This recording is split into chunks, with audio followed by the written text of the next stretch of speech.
देव पूजन के मंगलकारी अवसर पर यहाँ उपस्थित हो पाने का, यज्ञशाला के अंदर बैठ पाने का सौभाग्य हम लोगों को मिला है और उस मंत्र को कह पाने का सौभाग्य मिला जिसको हम भारतीय संस्कृति की आधारशिला कह करके पुकार सकते हैं। वाल्मीकि रामायण के अंदर 24,000 श्लोक आते हैं और हर 1000 श्लोक के बाद गायत्री मंत्र के एक अक्षर का संपुट महर्षि वाल्मीकि के द्वारा लगाया गया। ये वो मंत्र है जिसके विषय में भगवान कृष्ण के मुंह से निकला, गायत्री छंदसामहम, मंत्रों में वे माँ गायत्री। आचार्य शंकर ने अपने पूरे जीवन के अंदर मात्र एक ही मंत्र का अनुमोदन किया और गायत्री मंत्र का किया, और जब किया तो ये कहा, ओम अत्र गायत्री सावित्री सर्व वेद सारम गायत्री थे। इस अकेले गायत्री मंत्र के अंदर सारी वेदों की शिक्षाएं आकर के समाहित हो गई हैं, प्रतिष्ठित हो गई हैं। उस महामंत्र को कह पाने का, उच्चारण कर पाने का, उसके माध्यम से अपने जीवन को पवित्र बना पाने का सौभाग्य हम लोगों को मिलता है। महर्षि याज्ञवल्क्य ने जब माँ गायत्री के विषय में लिखा तो ये लिखा, गायत्री वेद जननी गायत्री पापनाशिनी गायत्र्यास्तु प्रवनास्ति दिवि चैव च पावनम। हमारे जीवन को पावन बना देने की क्षमता, सामर्थ्य जिन माँ गायत्री के अंदर विद्यमान है, वही वेदों को जन्म देने वाली, वही पापों का शमन करने वाली है। और उन माँ गायत्री से जोड़ पाने का जो सौभाग्य पूज्य गुरुदेव ने, वंदनीय माता जी ने हमें प्रदान किया, वो हमारे जीवन का सबसे बड़ा सौभाग्य है। हमारे जीवन में भी कोई सबसे बड़ा अनमोल उपहार हो सकता है दोस्तों, तो वो गुरु के मिलने के रूप में हो सकता है।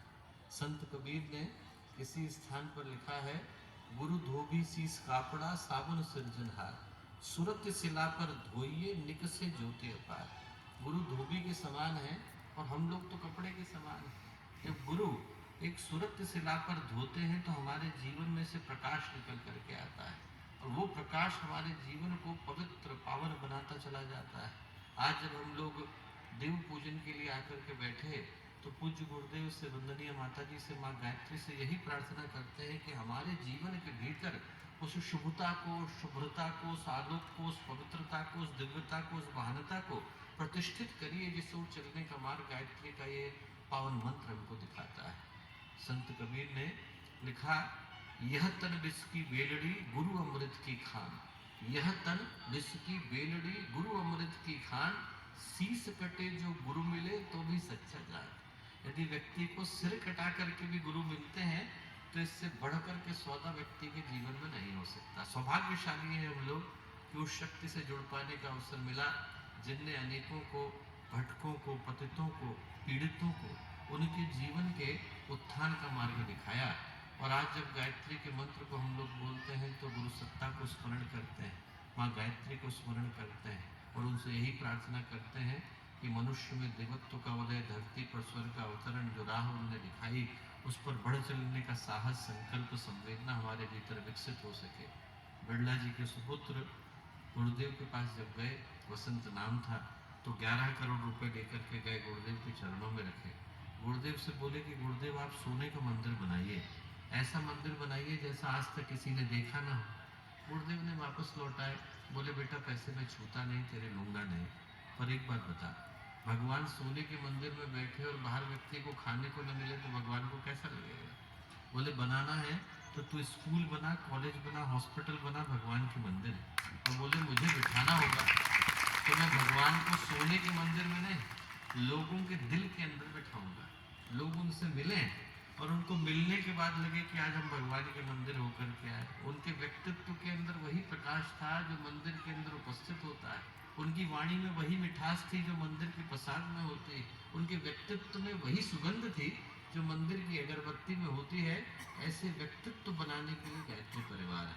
आज जब हम लोग देव पूजन के अवसर पर यहाँ आए दोस्तों, तो देवता सौभाग्यशाली है कि उनका पूजन आप जैसे देवताओं के माध्यम से होता रहा। ये भी मगध की पावन भूमि की विशिष्टता है कि यहाँ से जो अध्यात्म के स्वर निकले हैं, उनने बुद्ध को बुद्धत्व प्रदान किया, भगवान राम को पिंडदान के लिए इसी भूमि पर आने के लिए आमंत्रित किया, लोगों को बुद्धत्व के अंतिम शिखर तक पहुंचा देने वाली ये भूमि, इस भूमि पर, ज्ञान की भूमि पर, बोध की भूमि पर, निर्वाण की भूमि पर, मुक्ति, मोक्ष, कैवल्य की भूमि पर आज जब हम आकर के प्रतिष्ठित हुए तो इस भाव के साथ माँ गायत्री का पावन मंत्र कहते हैं, बोलते हैं कि हमारे जीवन में शुभता का, मंगल का, कल्याण का, आलोक का पथ प्रशस्त हो सके। इस भाव के साथ माँ गायत्री का पावन मंत्र एक बार साथ साथ।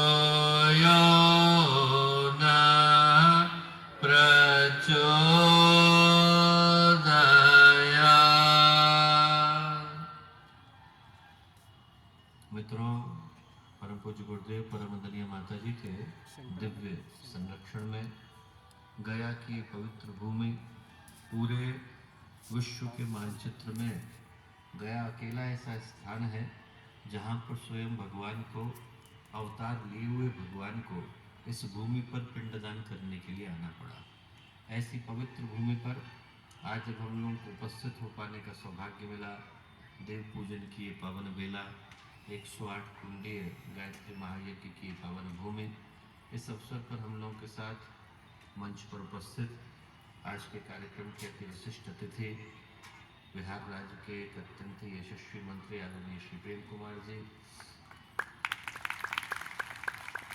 उनके साथ आई सहधर्मणी,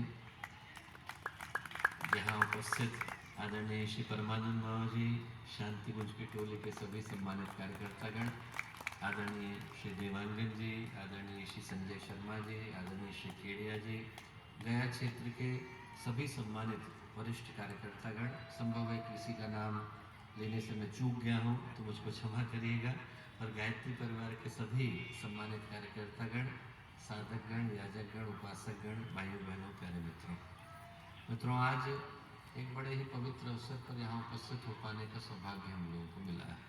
और इस दृष्टि से मिला है कि जिस यज्ञ की पावन वेदी पर हम लोग आकर के बैठे उपस्थित हुए, इसका एक विहंगावलोकन, इसका एक सिंहावलोकन हम लोग कर सकें और इस दृष्टि से कर सकें कि ये सोच पाने की सामर्थ्य हमारे भीतर विकसित हो सके कि यहाँ से किस संकल्प को लेकर के जाने की आवश्यकता है।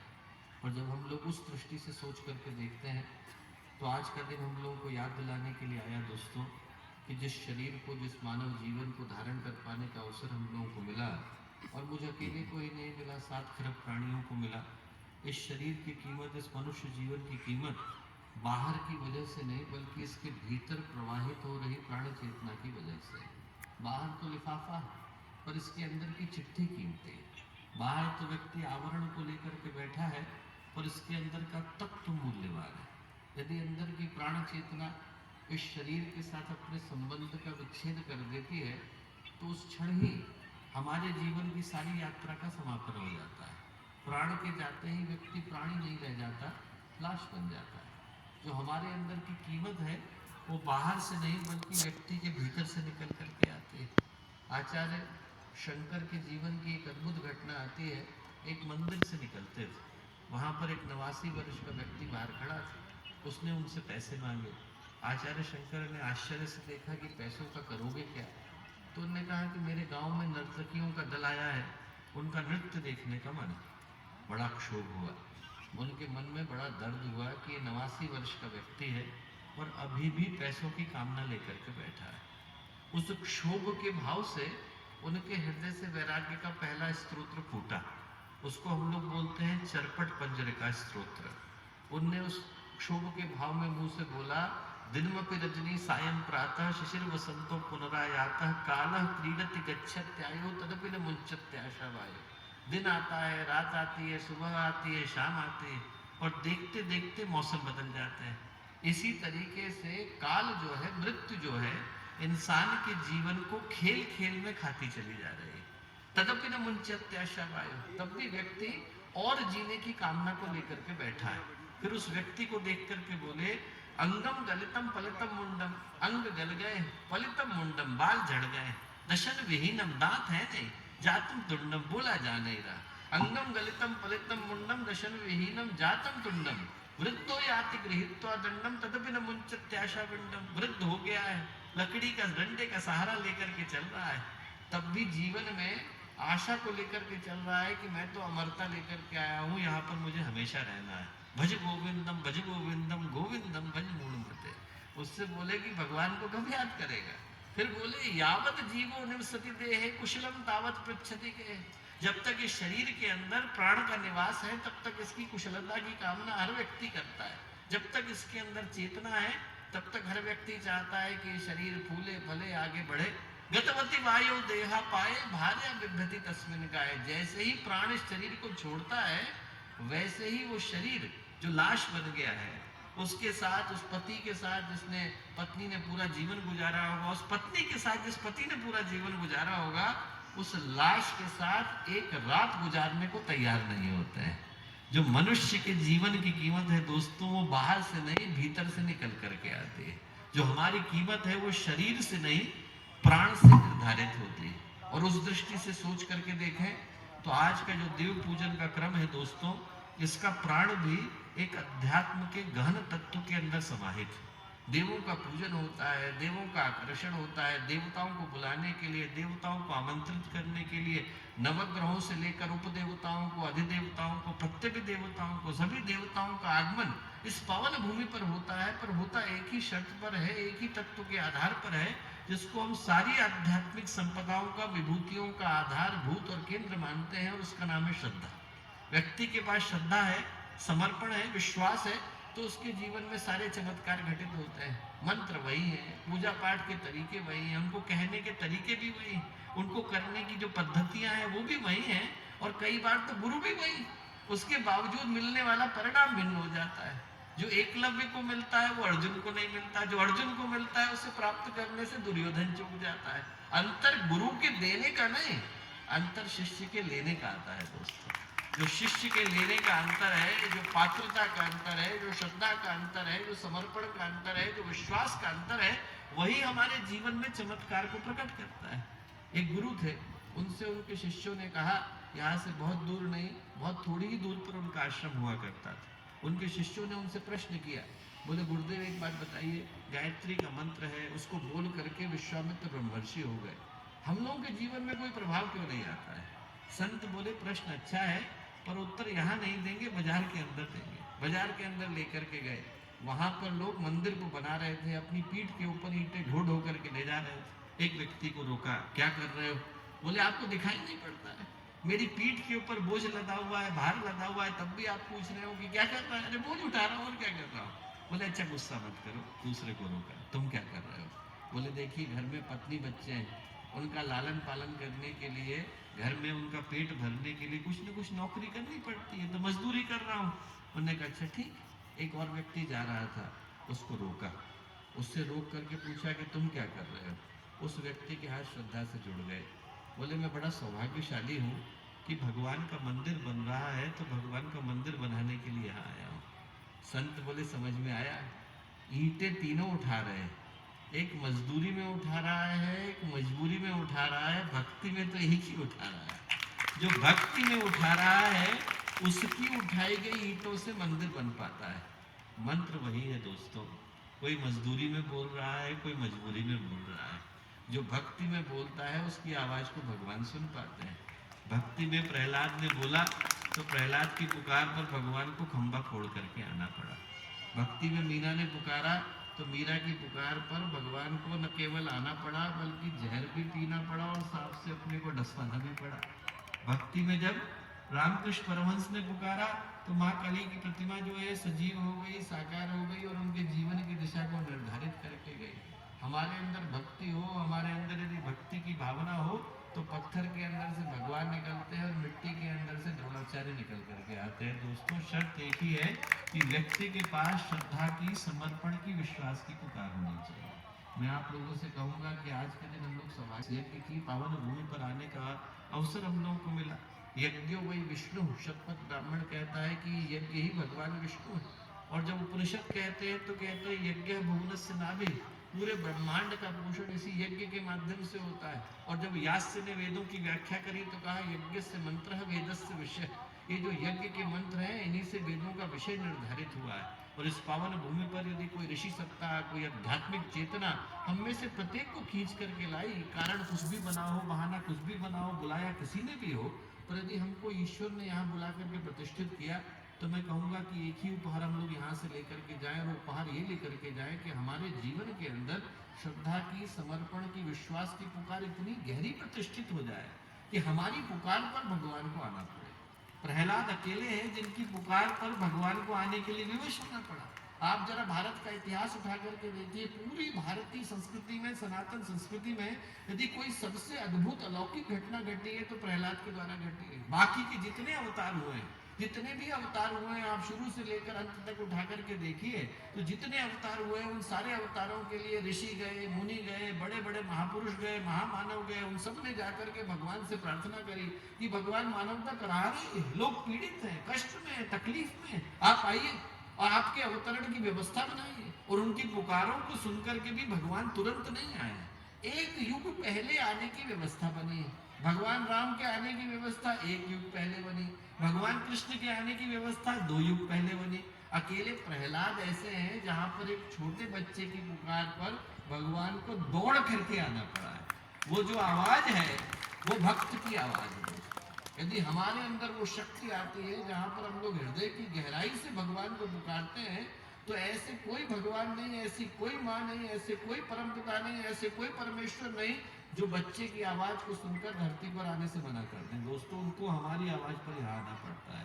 जो आज की देव पूजन की आवाज है, आज की देव पूजन की पुकार है, वो यही कहती है कि हमारे हृदय में, हमारी भावनाओं के अंदर, हमारी पुकार के अंदर वो निर्मलता, वो निश्चलता, वो निर्द्वंदता, वो निर्भयता, वो निडरता पैदा करें, जहां पर हमारी आवाज पर भगवान को धरती पर आने के लिए विवश होना पड़े। जो श्रद्धा की पुकार है दोस्तों, वो हमारे भीतर अज्ञात के प्रति भरोसे को जन्म देती है। एक ऐसे भरोसे को जन्म देती है जहां पर हमें ये सोचने की आवश्यकता ही नहीं कि हमारे जीवन में क्या घटेगा। हमें सिर्फ अपने आप को भगवान के आगे सुपुर्द कर देने की आवश्यकता है। 4 साल का बालक नामदेव, उनके पिताजी जा रहे थे व्यापार के दौरे पर। उनने अपने बच्चे को बुला करके कहा कि बेटा मैं 24 घंटे के लिए, 1 दिन के लिए जा रहा हूँ, हमारे घर की परंपरा है, अभी घर में बड़ा कोई है नहीं, तो एक काम करना, कल जैसे ही पहली थाली लगेगी, पहला भोग लगेगा, तो भगवान को जाकर के लगा देना। बच्चे ने पिताजी का कुर्ता पकड़ा, फिर क्या होगा? पिताजी ने जवाब नहीं दिया। फिर थोड़ी देर में फिर कुर्ता खींचा, क्या होगा? फिर कुछ जवाब नहीं दिया। तीसरी बार खींचा तो पिताजी ने कहा अरे भगवान आएंगे और खाना खाएंगे। उनको लगा 4 साल का बच्चा है, इसकी मन की इच्छा को पूरा कर देते हैं, भगवान आएंगे खाना खाएंगे। उन्होंने कहा ठीक। 4 साल का बच्चा नामदेव सुबह सुबह जैसे ही पहली थाली लगी, पहला भोग लगा, अब सबके घर में लगता है, जाकर भगवान के आगे बैठ गए और भगवान के आगे बैठ करके प्रार्थना करने लगे। प्रार्थना करते करते भगवान से बोले कि आइए ना, खाना खाइए ना। 1 घंटा हो गया, 2 घंटा हो गया, भगवान नहीं आए। उनको हर बार ये लगता जब भगवान नहीं आते कि शायद मेरे पुकारने में कोई कमी रह गई, शायद मैं गलत तरीके से पुकार रहा हूँ, तो और जोर से पुकारते, जिद करके पुकारते, रो करके पुकारते, पर उन्होंने अपनी जगह को नहीं छोड़ा। 1 घंटा गुजरा, 2 घंटा गुजरा, 4 घंटे गुजरे, 6 घंटे गुजरे, 8 घंटे गुजरे, 10 घंटे गुजरे, 12 घंटे गुजरे, 24 घंटे गुजर गए। 24 घंटे गुजरे तो सारे के सारे देवी देवता भगवान के पास गए। 4 साल का बच्चा भगवान की प्रतिमा के आगे भूखा प्यासा 24 घंटे से बैठा है, जाइए ना खाना खाइए ना। भगवान गए, खाना खाया। जब भगवान ने खाना खाया, पिता लौट करके आए। पिता ने देखा थाली तो खाई हुई रखी है, तू खा गया क्या? बोले नहीं, भगवान आए थे, उनने खाना खाया था। झूठ बोलता है, हम तो इतने साल से चढ़ा रहे हैं, आज तक भगवान नहीं आए। बोले अरे आप देखिए जरा सा, आप दरवाजे के पीछे छुप करके देखिए। नामदेव ने पुकारा, भगवान निकल करके आए। दोस्तों, हमारी पुकार सच्ची हो तो भगवान को प्रतिमा के अंदर से, भगवान को हर जगह से निकलना पड़ता है। भगवान कहीं नहीं और कहीं गए नहीं, हमारे साथ हर क्षण विद्यमान है। दोस्तों, जो देव पूजन की शक्ति है वो यही याद दिलाने के लिए कि देवताओं को हम बुलाते नहीं, देवता तो यहाँ हर क्षण विद्यमान है, देवता हर क्षण हमारे साथ विद्यमान है। हम सिर्फ अपनी आंखों को खोलने का काम करते हैं और अपनी आवाज को बढ़ा करने का काम करते हैं। जैसे ही आंखें खुलती हैं, श्रद्धा की, विश्वास की आंखें खुलती हैं और जैसे ही हमारी पुकार के अंदर निर्मलता आती है, निर्भयता आती है, वैसे ही भगवान हमें अपने साथ खड़े दिखाई पड़ते हैं। और जिसको साथ खड़े दिखाई पड़ते हैं उसके मन से हर तरीके का भय चला जाता है, उसके मन से हर तरीके का डर चला जाता है। बड़ौदा के राजा थे, नई नई शादी हुई, रंजीत सिंह नाम था, लंदन से आ रहे थे, अभी अभी विवाह करके आ रहे थे। रास्ते में तूफान आया। तूफान आया तो नाव जोर जोर से हिलने लगी, समुद्री जहाज था। बाकी के सारे लोग घबराए, उनके जो कैप्टन थे वो भी घबरा गए। उन्होंने कहा जिसको जो मिले वो लेकर के समुद्र के अंदर कूद जाओ। तो पत्नी ने पति को देखा, जो नवविवाहिता पत्नी थी, उन्होंने देखा बड़ौदा के राजा ध्यान में निमग्न है, बिल्कुल शांत होकर परमात्मा को, भगवान को, परमेश्वर को, माँ गायत्री को पुकार रहे हैं। उनको लगा कि ऐसा कैसे हुआ, हमारे पति इतने सारे झंझटों के बीच में शांत कैसे हैं। उनने अपने पति से कहा कि आपको डर नहीं लग रहा है। उनके राजा जो पति थे वो बोले कि डर तो नहीं लग रहा है। क्यों नहीं लग रहा है? उनने अपनी तलवार निकाली और पत्नी की गर्दन पर रख दी। पत्नी बोली आपको मजाक सूझ रहा है, यहाँ पर जहाज हिल रहा है और सारे के सारे लोग घबरा रहे हैं और ऐसे में आपकी तलवार मेरी गर्दन पर रख करके बैठे हो। तो पति बोले, राजा बोले अपनी पत्नी से, आपको डर नहीं लग रहा है? बोले मुझे डर कैसे लगेगा, आप मेरे पति हो। रंजीत सिंह बोले फिर मुझे डर कैसे लगेगा, वो मेरा पिता है। जैसे ही व्यक्ति के अंदर ये भरोसा आया कि हमारे जीवन में जो तूफान लाता है क्या वो थामना नहीं जानता है? वो परमात्मा जो कण कण के अंदर विद्यमान है, हमारे जीवन के प्रत्येक अंश के ऊपर, मिनट के ऊपर, सेकंड के ऊपर जिसके हस्ताक्षर है, जो हमारे जीवन के उतारों को जानता है, चढ़ावों को जानता है, ऊपर को जानता है, नीचे को जानता है, शुभ को जानता है, शुभ को जानता है, गुण को जानता है, दोष को जानता है, कृपा को जानता है, कोप को जानता है। क्या उसे ये नहीं पता होगा कि हमारे जीवन के तूफान कैसे थामे जाए? हमारे अंदर दोस्तों जैसे ही वो भरोसा आता है, विश्वास आता है, वैसे ही मनुष्य के जीवन में सौभाग्य की सृष्टि होती है। आज का देव पूजन का दिन हमें यही याद दिलाता आया कि जिन देवताओं की पूजन हम लोग कर रहे हैं, जिन देवताओं को पुकार रहे हैं, वो इसी भूमि पर हम लोगों के साथ अभी इसी वक्त विद्यमान है। और वो तब प्राप्त होते हैं जब व्यक्ति अपने जीवन को उनके हाथों में सुपुर्द कर देता है। यहीं पर इसी गया की पावन भूमि पर भगवान बुद्ध को बुद्धत्व प्राप्त हुआ। और बुद्धत्व प्राप्त होने की घटना कितनी विचित्र थी। 12 वर्ष योग करते करते गुजर गए, हड्डी हड्डी हो गए थे, कृष्णकाय हो गए थे, उनकी चमड़ी दिखने लगी थी। उनके साथ 4 लोगों ने योग करना शुरू किया, 2 का देहावसान हो गया था। भगवान बुद्ध जो थे हड्डी हड्डी निरंजना नदी के अंदर, फल्गु नदी के अंदर उतरे। और जब निरंजना नदी के अंदर टखने टखने पानी थे, उस पानी के अंदर भी बह करके जाने लगे। इतने कमजोर हो गए थे कि उतने से पानी के बहाव में भी अपने को थाम नहीं पाए, उसमें भी बह करके जाने लगे। तो जब बह करके जाने लगे तो एक वृक्ष की जड़ों को पकड़ करके जैसे तैसे बाहर आए। तुरंत उनके मन में एक भाव आया, प्रश्न आया, जिज्ञासा कौन है? एक कौन है कि मैं भव सागर को पार करने की सोचता हूँ, छोटी सी नदी पार नहीं करता है, अब क्या छोड़ू? पद छोड़ दिया, पैसा छोड़ दिया, चक्रवर्ती सम्राट होने का भाव छोड़ दिया, पत्नी बच्चों को त्याग दिया, अब क्या त्यागूं? उनको तुरंत लगा कि मैं मेरे होने का भाव भी छोड़ता हूँ, ये अपना जो जीवन है इसको भी छोड़ दिया, अब भगवान ही इसका मालिक है, उसी के ऊपर छोड़ दिया। जैसे ही छोड़े वैसे ही चैन की नींद सोए। सुबह उठे तो समाधि लगी। उनको लगा कि किससे पूछा जाए, गुरु तो है नहीं। उनके पास एक पात्र रखा था, सुजाता खीर छोड़ गई थी एक रात पहले, तो सुजाता का खीर दिया हुआ पात्र रखा। वो पात्र उन्होंने लिया और फल्गु नदी के अंदर डाला, निरंजना के अंदर डाला कि चल तू ही उत्तर दे। उसको बहाव के साथ बह जाना चाहिए था, पर पात्र बहाव के विपरीत ऊपर उठता चला गया। नदी ने संदेश दिया कि जैसे ही हम अपने को खो देते हैं वैसे ही भगवान के हो जाते हैं। जो भगवान के चरणों में गिर गया वो ऊपर को उठ गया, जो शून्य हुआ वो अनंत हुआ, जो बूंद सागर में गिरी वो सागर हो गई। दोस्तों जो देव पूजन की पुकार है वो यही पुकार है कि हमारे भीतर वो देवता अभी इसी क्षण विद्यमान है। जैसे ही हम गुरुदेव के हाथों में, माता जी के हाथों में, माँ गायत्री के हाथों में अपने को समर्पित करते हैं, हमारे भीतर का देवता जागता है। वो देवता और कहीं नहीं है, हमारे ही भीतर प्रतिष्ठित है और उसको जगाने के लिए आज का पूजन का एक क्रम आया। मैं पूज्य गुरुदेव से, वंदनीय माता जी से, आदि शक्ति माँ गायत्री से यही प्रार्थना करता हूँ कि आप में से प्रत्येक के अंदर उपस्थित देवी चेतना अपने अंतिम स्वरूप को प्राप्त करे। आप लोग यहाँ आए हैं तो यहाँ से धन्य होकर के लौटे, सौभाग्यशाली होकर के लौटे। आप में से प्रत्येक के अंदर वो आध्यात्मिक चेतना उत्कर्ष के भाव को लेकर के प्रतिष्ठित हो। हरेक के जीवन में शुभ का, मंगल का, कल्याण का उदय हो। इस भाव के साथ अनेकों को अनंत शुभकामनाएं, मंगल कामनाएं।